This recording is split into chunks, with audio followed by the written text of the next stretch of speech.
Menurut Arianti et al. 2018 dan Ibrahim et al. 2010, pengukuran pertumbuhan bibit kelapa sawit atau Elais guinensis Jack penting dilakukan untuk menilai kualitas dan vigor bibit sebelum dipindahkan ke lapangan. Parameter seperti tinggi tanaman, diameter batang, jumlah daun, dan luas daun digunakan sebagai indikator keberhasilan pembibitan serta pengaruh perlakuan budidaya seperti media tanam, pemupukan, dan intensitas cahaya. Bibit dengan pertumbuhan optimal akan lebih adaptif dan berpotensi menghasilkan produktivitas tinggi pada fase produksi. Tujuan praktikum yaitu mengukur parameter-parameter pertumbuhan bibit kelapa sawit secara akurat. Kedua, menganalisis perkembangan morfologi dan fisiologi sebagai indikator kualitas bibit. Ketiga, melatih mahasiswa dalam penggunaan alat ukur tinggi, diameter, dan luas daun. Yang keempat, menghasilkan data pertumbuhan untuk evaluasi mutu bibit di pre-nursery atau my-nursery. Sedangkan alat dan bahan praktikum yang digunakan yaitu mistar atau penggaris, jangka sorong, label tanaman, buku pencatatan atau worksheet, alat hitung kalkulator, tali rafia, ajer dan altimeter, serta bibit kelapa sawit umur 1-12 bulan.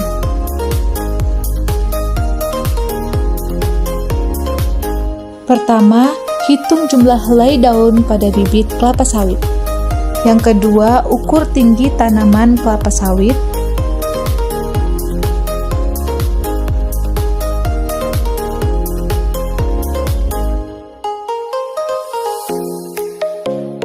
Yang ketiga, hitung diameter batang bibit kelapa sawit menggunakan jangka sorong. Bibit yang kita gunakan yaitu usia 7 bulan di my-nursery.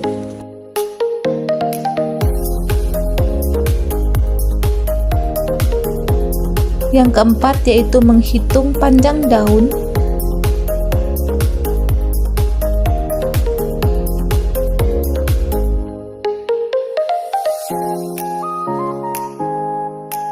Kemudian yang terakhir yaitu menghitung luas daun dari bibit kelapa sawit.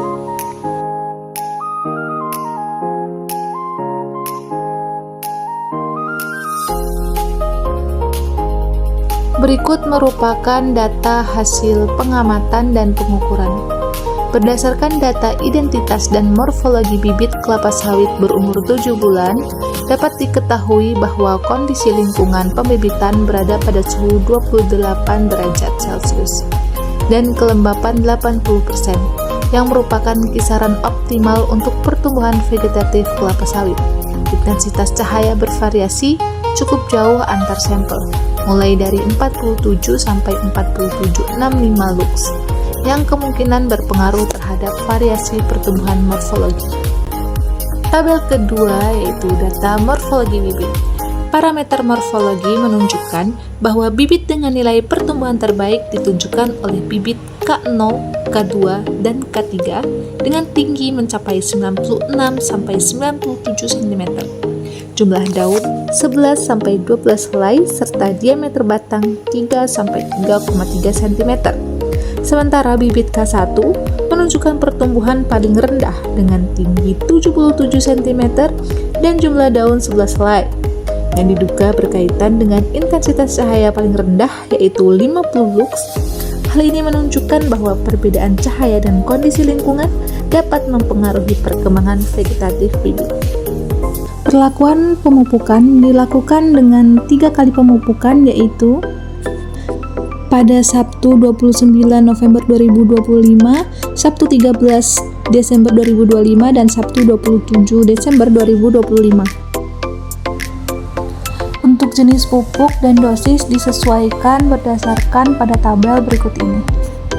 Dan ini merupakan beberapa dokumentasi saat dilakukan pemupukan, yaitu menggunakan pupuk jenis cair, padat, dan juga spray. Dan ini merupakan tabel hasil pengamatan minggu pertama, dan kemudian ini merupakan hasil pada pengamatan minggu ketiga karena pemupukan dilakukan pada 2 minggu sekali. Kemudian ini merupakan pengamatan pada minggu kelima. Untuk data tinggi, jumlah, panjang dan lebar daun serta diameter batang bisa dilihat pada tabel. Perubahan yang sedikit signifikan pada setiap minggu pada setiap dilakukannya pemupukan. Kesimpulan pada praktikum ini yaitu pengukuran pertumbuhan bibit kelapa sawit bertujuan untuk memperoleh data akurat mengenai parameter pertumbuhan seperti tinggi, jumlah daun, diameter batang, dan ukuran daun sebagai indikator kualitas bibit. Kegiatan ini juga melatih mahasiswa dalam keterampilan penggunaan alat ukur pertumbuhan tanaman serta menganalisis perkembangan morfologi dan fisiologi bibit. Data yang dihasilkan bermanfaat sebagai dasar evaluasi mutu bibit dalam tahap pre-nursery maupun my-nursery sehingga dapat mendukung keberhasilan budidaya kelapa sawit secara berkelanjutan.